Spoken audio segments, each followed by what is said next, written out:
Magandang hapon mga kawok. Ako si Lan at welcome sa hashtag Walk with Lan.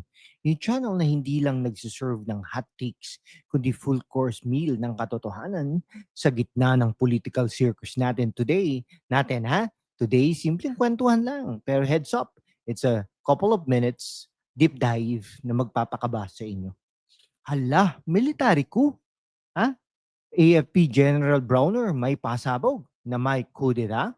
Imagine niyo si General Romeo Browner Jr., yung big boss ng Armed Forces of the Philippines, biglang nag-confess sa media na may grupo ng retired generals na nag-urge sa kanya na mag-withdraw ng support kay President Marcos Jr. para raw mag-reset ng society through a soft coup or military junta. Bakit ngayon? Bakit siya? Hero ba talaga or may pasungit na twist? Mga kabataan, this isn't just telenovela, it's our future. Corruption scandals like the flood control anomalies, fueling protests, at biglang eto, coup rumors involving DDS elements, religious groups like INC, at yung 8 retired officers na parang kontrabida sa Marvel movie. Pero wait, walang nahuhuli, zero arrest, that's the red flag we will dissect today. Inspired by Deo Macalmasi style, yung intellectual rose na parang kape sa umaga, witty pero walang bastos. Let's break it down. Grab your notes, mga kawok. If you are new, hit subscribe button and join the membership para sa exclusive Q&A. Laban na. Okay, let's start with the plot. September 21, 2025, martial law anniversary, di ba?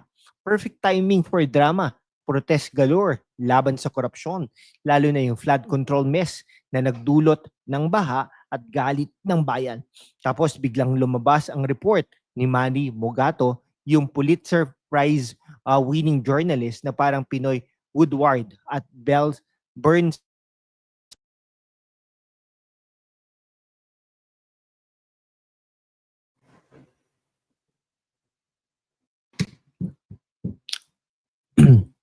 protest galore laban sa korupsyon, no? Lalo na yung flood control mess na nagdulot ng baha at galit ng bayan.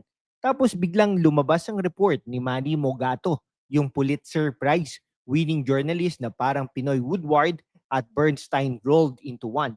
Sabi niya, may coup plot na niluluto. Retired generals at colonels plus some religious leaders nag-recruit kay Browner para itapol si BBBM at install sino kaya?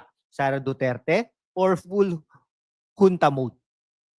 Imagine Browner, sa kanyang office biglang tumatawag ang dating kagawad na parang General, join us. Corruption everywhere. Time for a reset. Sabi niya sa press con noong October 3, they suggested a coup d'etat, a military junta to reset Philippine society. At ano raw ang sagot niya? No way, Jose. We are loyal to the Constitution. Heroic, right? He even informed PBBM personally.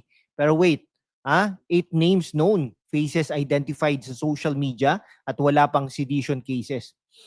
Okay, parang yung ex mo na nag-text, let's reset. After cheating, cute, pero red flag. Mga youth, this echoes EDSA 86, pero with TikTok twist. Bakit pa ulit-ulit? Kasi corruption is the real villain here. At ang military, parang referee na bias. Time to fact check Deo Macalma style. Walang assumptions, puro resources mga kaibigan. Okay, see? No, walang full-blown kudeta, no? Pero yung soft version, that's destabilization 101. Pag warning pa nga ni Browner, ako would set Philippines back years. True post-EDSA recoveries took decades. Pero critical question, bakit reveal mo now, General? Timing suspicious. Post-protest, pre-October 12 rally, parang damage control for AFP image. Now, the rose. Si Browner hero ba or a suspect? Let's dissect critically. Walang personal attacks, puro logic. Una, props sa kanya. Foiled a potential junta, stood by constitution. Parang yung prof mo na nagbigay ng extra credit amid failing grades. Pero wait, critical lens on. Bakit walang immediate action? 8 retirees roaming free per X outrage under RPC Act 139, that's sedition.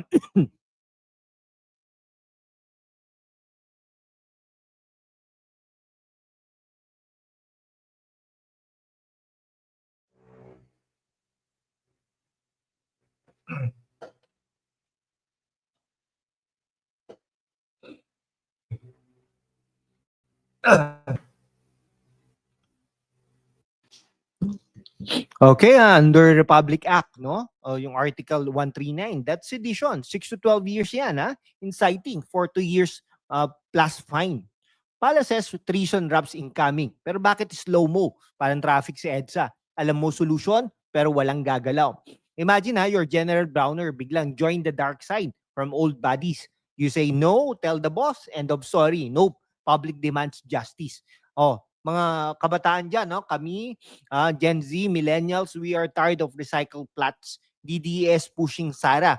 INC whispers, it's like Game of Thrones pero walang dragons. Only corruption dragons eating our taxes. Browner as Iron Man, ha? I'm loyal but without arrest. Parang suit na walang architect reactor. Boom, no? Ano ka, kawok, laugh or cry? This sets us back as he said, economic reset. Na junta reset means blackouts sa democracy. Mga kabataan, bakit this matters to us? Tayo. No? Simpleng kwentuhan lang. Tayo yung future taxpayers, job hunters sa post-corruption Philippines. Okay? Coup rumors means instability, stock market dips, OFW remittances shaky, at youth dreams on hold. Intellectual insight natin, no? History rhymes. 1986 EDSA overthrew Marcos Sr. Pero Duterte era echoed authoritarian vibes. Now, 2025, same playbook, different players. Parang Netflix series na The Crown per budget version. Crown for Sarah na we want crowns for clean governance. Anong solutions? Demand transparency, petition for arrest, join October 12 protest peacefully. Okay, instead of coup, let's coup degrace corruption with votes. Browners, US ties versus China, trained retirees. Geopolitics alerts. West versus East sa South China Sea. Affects us how? Higher prices, less jobs. Kawok, tayo ang real power. Social media amplified this rumor. Use it wisely, mga kaibigan. Okay? Magra-wrap up na po tayo, no? If Browner throws another pasabog next time with popcorn, pero seryoso, no to adventurism. Military's job is protect, not plot. Share this video. Demand probes. Join membership for unfiltered chats. In democracy's arena, truth is our gladiator. Sama-sama. No.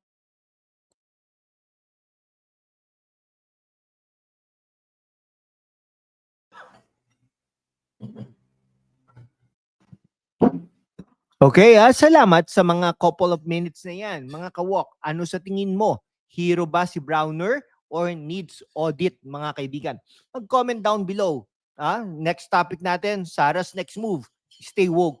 Mga kababayan, sa gitna ng kasinungalingan, ang katotohanan ang unang dinudurog. Pero kasama kayo mga kawok, kaya nating itindig ang tama. Sumali na sa aking YouTube membership. Sama-sama, panatilihin nating malaya at walang takot ang boses natin para sa bayan. Salamat sa inyong solid na suporta.